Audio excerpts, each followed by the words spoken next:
డాక్యుమెంట్లు తీసుకునే టైం కూడా ఇవ్వలేదు. ఆపేసి ఉండొచ్చు, ఇక్కడ దగ్గర రాకుండా ఆపేసి దగ్గర రానిలా వాళ్ళు.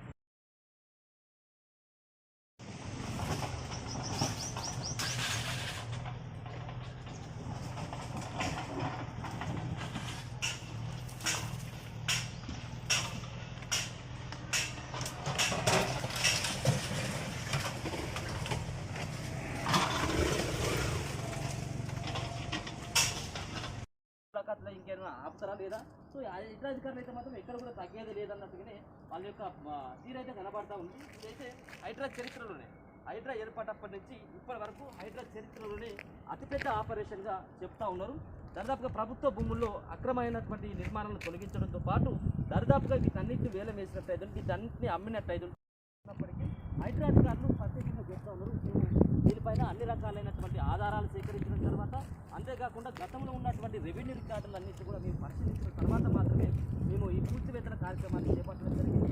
పక్కాగా ఇది ప్రభుత్వం ఇది కబ్జా చేసినటువంటి భూమి అని చెప్పేసి తేల్చుకున్న తర్వాతనే ఈ విధమైనటువంటి ప్రయత్నం చేసినామన్నటువంటి సంబంధించినటువంటి కూడా ఈ సంబంధించిన సర్వే నెంబర్ 79లోనే ఈ 39 ఎకరాల భూమిలోనే ఈ సంబంధించినటువంటి టవర్లు కూడా, ఈ పెద్ద టవర్లు కూడా కనబడతా ఉన్నాయి. ఇవి కూడా ఈ ప్రభుత్వ ఆధీనంలో ఉన్నటువంటి నిషేధిత జాబితాలో ఉన్నటువంటి ఆ యొక్క ల్యాండ్లో కట్టినట్టుగా స్పష్టంగా అర్థమవుతా ఉన్నది. ఒక పక్కన ఇన్ని షెడ్లు వేస్తూ ఉంటాయి.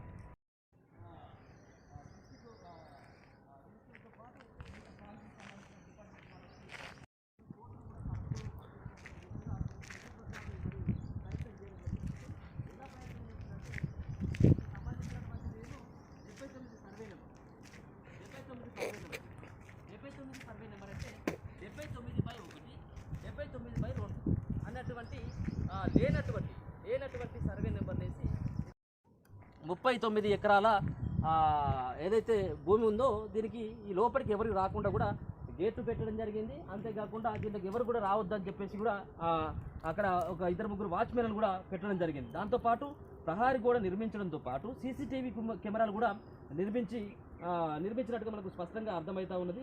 అంతేకాకుండా హైడ్రా అధికారులు హుకుం జారీ చేయడంతో పాటు అటు చివరిలో అంటే అటు మెయిన్ రోడ్ ఉంటుంది, దీని వెనకాల ఆ మెయిన్ రోడ్డు నుంచి మొత్తం అక్కడ ఉన్నటువంటి ప్రయత్నం చేసింది ఆల్రెడీ. దాంతోపాటు కొంతమంది ఇక్కడ ఉన్నటువంటి వాళ్ళు హైడ్రా అధికారులతో అలాగే మాట్లాడారు. 2 రోజుల్లో